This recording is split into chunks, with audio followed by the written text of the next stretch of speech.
ദൈവത്തിലും പുത്രനായ യേശുവിലും വിശ്വസിക്കുന്നവർക്ക്, കൽപ്പനകൾ അനുസരിക്കുന്നവർക്ക് നിത്യജീവൻ ലഭിക്കും. വെളിപ്പാട് പുസ്തകം 21:6-7.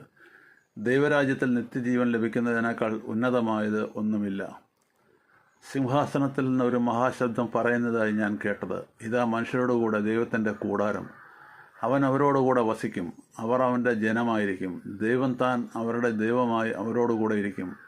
അവൻ അവരുടെ കണ്ണിൽ നിന്ന് കണ്ണുനീർ എല്ലാം തുടച്ചു കളയും. ഇനി മരണമുണ്ടാകുകയില്ല, ദുഃഖവും മുറവിളിയും കഷ്ടതയും ഇനി ഉണ്ടാകുകയില്ല. ഒന്നാമത്തേത് കഴിഞ്ഞുപോയി. സിംഹാസനത്തിൽ ഇരിക്കുന്നവൻ, ഇതാ ഞാൻ സകലവും പുതുതാക്കുന്നു എന്ന് അരുളിച്ചെയ്തു.